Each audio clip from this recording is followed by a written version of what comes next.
Greetings to everyone from my kitchen in University City, Missouri, for our final session of Bible 101 during the course of this spring season. My name is Marc Smith, and I'm the priest associate at the Episcopal Church of the Holy Communion, and also have the privilege of serving as the Bishop's Deputy for Violence Prevention in the Diocese of Missouri. Today, we're going to spend some time talking about this period of being in between Easter and Pentecost, as our vision begins to shift from the joy of the resurrection and its celebration to talking about and considering what we do with that joy, how we put that into action. Eastertide, those great 50 days following the celebration of Easter, brings into focus our doubts and invites our belief.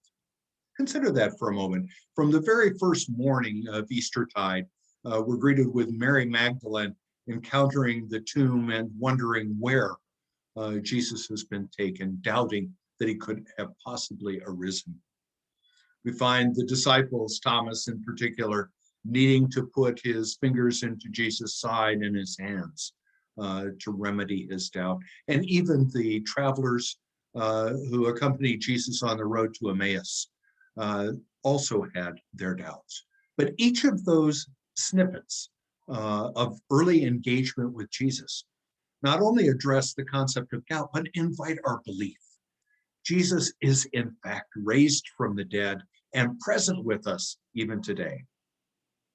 But we're coming close to the end of these 50 days of Easter and approaching the season of Pentecost, that time where we're encouraged to consider how we put that belief in the risen Christ to work, how we energize the nature of mission and discipleship. It's often referred to as ordinary time, that time when we contemplate the life of the church and the life of our ministry, as contrasted with God's time during Advent, Epiphany, Lent, and Easter, when we focus on the nature of God, and in particular, the nature of Jesus. So we're in this interim, this time between Easter and Pentecost, but we're also looking forward, beginning to consider what it is from our Easter experience that will allow us to be faithful followers of Jesus and allow us to bear witness to the good news to a world in such pain. There are any number of questions, I think, that we raise in our own lives about the nature of discipleship. And these are among at least a few. Who does God want us to be? Priest, lawyer, doctor, husband, wife, son, daughter? Who does God want us to be, not only in the most intimate of our relationships, but as God's tools in the world? Second question, perhaps, for us is, what should we do? Even if we understand to what we've been called and summoned by God, what do we do with our hands, our feet, our minds, our ears, our eyes, our every senses, our entire being? Now, there's another question. With whom should we do it? Is our focus solely on the marginalized, solely on those who are oppressed, solely on those who've not yet encountered the grace of God made present in the life of Jesus? Who is our neighbor? To whom do we share God's grace? For whom should we do it? Not just with whom we do it, but for whom? Why? Why would we do it? What is it about God's invitation to ministry for us? Empowers us. Finally, we ask the question, if not so crassly, what's in it for us? At the very least, what should we expect as Jesus' disciples? So who should we be? What do we do? With whom should we do it? Who are our companions, our partners? For whom should we do it? The marginalized or a broader reflection of society? Why? What is it that empowers us? And finally, what do we expect from it? There are clearly any number of possibilities, but to name a few, discipleship certainly involves loving ourselves, accepting ourselves as God's creatures, God's redeemed creatures, loving others, as God implores us to love others as we love ourselves. Discipleship certainly involves sharing the plentiful and abundant resources God has blessed us with. Giving up our lives, sometimes figuratively, in terms of the work that we do and those for whom we share our concern. Sometimes for the martyrs, it means literally giving up living in this earth, in this world. Discipleship certainly also involves challenging social, political, economic, and religious orders. These are all possibilities for the discipleship to which we've been called, and in fact influence us and the church writ large in many ways. Trying to think about my own life and the life of the people of Holy Communion in the Diocese of Missouri. In response to the question, what do we do with the good news? What does God want us fundamentally to do, to be, and to be with? I was called to this wonderful several verses from the Old Testament minor prophet Micah. Micah is posing the same question, trying to figure out what God really wants from him. And here is the dialogue from the 6th chapter of that work.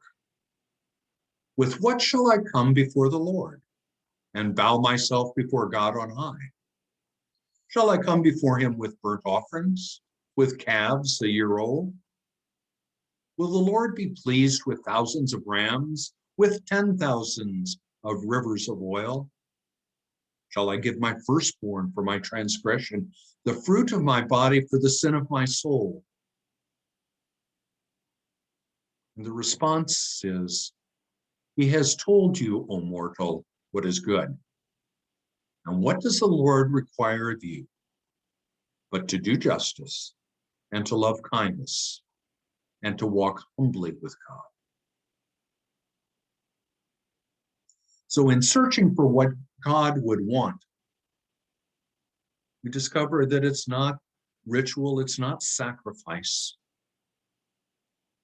It is simply to do justice, to love kindness, and to walk humbly with God. Now, we Episcopalians, I have to admit, far too often confuse the verbs in this snippet from Micah. You see, we love to do justice and we love doing kindness. We love justice and we do kindness. Just the opposite of what Micah has proposed. Why? What is it about loving justice as opposed to doing justice that we find so alluring and attractive? Perhaps for some of us, it's the fear of activism, being out on the streets, being known publicly for opposing systems and structures and inequities, and the consequence it might have for us personally, for our families, for our work, for our very lives. Perhaps the second dimension that attracts us to loving justice rather than doing it is our own comfort with the existing social system for far too many of us. That system actually seems to work. We're comfortable, we have food, housing, access to healthcare, access to high quality education, and the abundance of God's resources that we use to enjoy our lives. So deep down inside, we may find ourselves not wanting to change and certainly not wanting to be an agent of change. And finally, I'd suggest there's also simple inertia. We get intellectually, theologically, spiritually lazy. And it's easier for us to talk about justice, to think about justice, even to pray about justice, than to actually get out and do justice.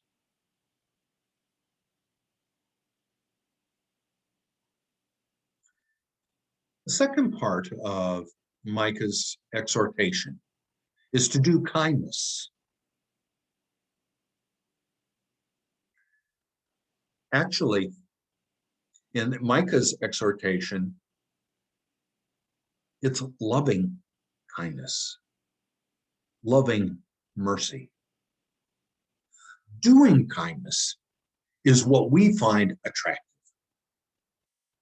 It seems to be something that captures our imagination, where doing justice doesn't. And what about doing kindness that we find attractive? First of all, it's not threatening. I mean, it's good to be the bearer of glad tidings. It's good to be out and about and helping people. It's non-threatening to us and often to others. It also makes us feel really good. When we do something kind, when we engage in acts of mercy, we come away often enriched. There's a bit also that salves our conscience, makes us feel like we've accomplished something. It's a bit like checkbook ministry. Instead of getting out and meeting people where they are and getting our hands dirty, we simply write a check and hope someone else will do it. I think we also find ourselves doing kindness because it costs us little but our own time. So the challenge then, Micah speaks of God requiring that we do justice and that we love mercy. Too often we find ourselves loving justice and trying to do mercy. As I mentioned, we're summoned to do justice. We're summoned to love kindness. Well, what does justice mean in the context of the Hebrew scriptures? It comes from the Hebrew word mishpat. And mishpat has several dimensions and connotations associated with it, the first of which is judgment. Justice requires that judge, in the case of Micah, God, determines that which is right, that which is wrong, that which is good, that which is soil. We'll see in just a moment, it also extends to the work of the world, particularly noteworthy in the Old Testament Hebrew scriptures, referring to the activities of the judges. Justice also focuses on the concepts of rights. What are people entitled to? What is intrinsically valued? What is intrinsically part, and appropriately so, of the human experience? Justice ensures vindication. Those who have been wrongly accused, been harmed, are vindicated. Justice ensures that they are reintegrated into society. Their positions are re-elevated. Justice also has a dimension of deliverance. Deliverance, most notably, out of the hands of oppressors, people fleeing from Egypt, for God's people being rescued by Cyrus in their captivity in Babylon. That is God's justice. And finally, justice in the Hebrew scriptures addresses the issue of restoration, a restoration of equity, balance within God's creation and created order, and harmony, that all those pieces of the created world function well together in God's eyes. In this context, God serves as the judge and the guardian of justice. First, we need to understand, especially in the Hebrew scriptures, that justice is focused on social relationships. It's not an abstract comment. It's not just about laws.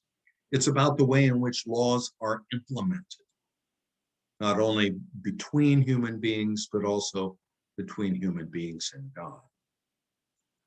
We also understand that God punishes those who violate the covenant or who harm others. So one can fall victim to God's justice by violating the relationship that God has created with us as human beings, or by being convicted in God's eyes of the harm that we've done to other elements of God's creation.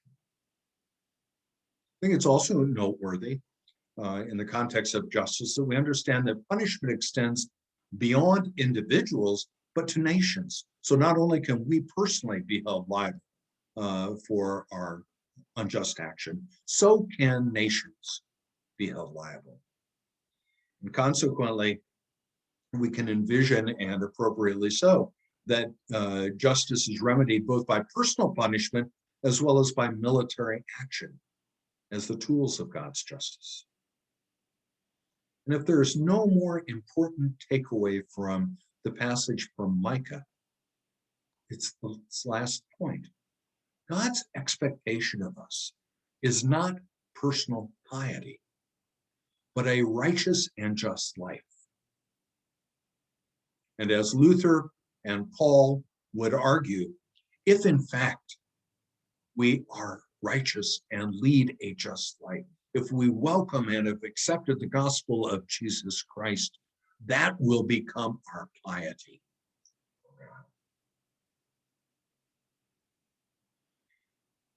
It's also important, as I mentioned a moment ago, to understand there is fairness that is implicit in God's justice. And while this is not the setting to go into a detailed discussion of fairness, I think it is worthwhile, since Micah exists in the context of the Hebrew Scriptures, to point to the best example of that, and that's life under the judges of ancient Israel. These judges, you might recall, were appointed in an attempt to avoid establishing a kingship within Israel, and they were appointed to execute justice. What does that mean in ancient Israel? Well, first, in peace, it means to resolve legal disputes. So doing justice involved disputes among people, but it also involved violations of the laws that govern the life of the religious life of Israel, so relationships with God. And in war, we find that fairness is executed by the justices in their ability to command military campaigns. So again, the point being that justice is a very, very expansive term that is associated with our individual lives as well as the lives of the nations in which we exist.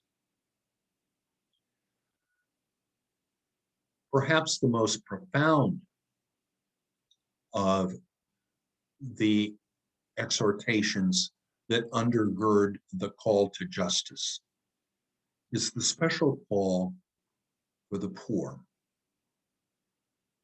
In the Hebrew Scriptures, the poor are defined as those who are economically poor, to be sure, but it's also the widow, the fatherless, and the oppressed. We have a preference for these, not only in our life of faith, but in the way in which we extend ourselves and our resources to attempt to achieve justice. The expectation that God has for our lives, especially in the care of the poor, is that they have a normal life and are treated fairly in business. It is both a moral norm, the right thing to do, and a human right. It comes both from God and from the relationship in and among people. The concept of righteous, or tzaddik in Hebrew, are those siding with God and the oppressed. So to be a righteous person is to side with God and those who are oppressed. Interestingly enough, for those who remember the movie from several decades ago, Schindler's List, Schindler rescued any number of Jews from the tortures and murders of the death camps in Nazi Germany. And for his action was named a righteous man, a Gentile who ultimately was allowed and accorded the privilege of being buried in Israel. Finally, to talk about justice is fundamentally to eliminate the inequalities that exist in our world. To eliminate the inequalities, to ensure not only a normal life, a fair life. So, in summing up what we think we might have learned about justice and doing it, we understand that justice was established by God. So it's not a human creation. It's not fundamentally something that grows out of government and civil authority, but is in fact a theological concept defining God's relationship with us. Secondly, it's embedded in God's covenant with us. Third, it demands a faithful relationship with others before we can find complete vindication in our relationship with God. Justice requires our engagement, our action, and to give of ourselves sacrificially. And it is especially focused on the needs of the marginalized. Doing justice means getting our hands dirty. Doing justice means not just writing a check, but getting out and working in the world with the talents and skills that God has given us, especially for those who need care and love the most. There's obviously a second dimension to Micah's call to discipleship, and that is to love kindness or mercy. Concept of mercy, which is the older translation, comes from the Latin mercés, and it emanates from our relationship with God. Mercy, first and foremost, is understood in our lives as something that God has shared with us. It addresses most particularly the needs of those who have no claim, no ability to provide restitution. Just as I am, Lord, just as I am. We can't earn it. We don't deserve it. We don't merit it. It exists because God, first and foremost, loves us and gave his only son for us. It's also available even to those who have violated God's covenant. Lord, have mercy on me, for I am a sinner. In that statement, we acknowledge that we have violated, to one degree or another, the relationship God expects us to have with God. And yet, even in the midst of that, there is absolution. And in that absolution, our acceptance of it, we're obligated to share it with others. Most particularly, we see that reflected in Jesus' sermon entitled The Beatitudes, where those who have been shown mercy are expected to share mercy, especially with those who we might define as our enemies, personally, and enemies of God, or us. What Micah wants us to understand is that mercy requires that we bear other people's pain. We bear that pain. What's the ethos of mercy or kindness? First of all, it's dependent on God's mercy, not on the moral independence of those exercising it. We cannot be kind. We cannot be merciful unless and until we accept that our capacity for that is a gift from God. Nor, as I mentioned a moment ago, is it motivated by an ethical principle, some abstract concept, but it's motivated by the needs of fellow creatures of God. We are to be merciful because every other creature in this world needs it, just as we do. And finally, the passage from Micah and the exhortation to our discipleship is to walk humbly with God. What does that mean? In the Hebrew, the word humbly perhaps is better translated carefully, circumspectly. We do so and we understand it as the recipients of God's unmerited grace. That brings us joy. We do that as the recipients of the good news of Jesus Christ risen from the dead. And with us, we do it as God's companion. We walk with God, not in front of God, not behind God, but with God. And in doing so, Teresa of Avila reminds us, we are the duty-bound instruments for enacting God's reign through justice and mercy.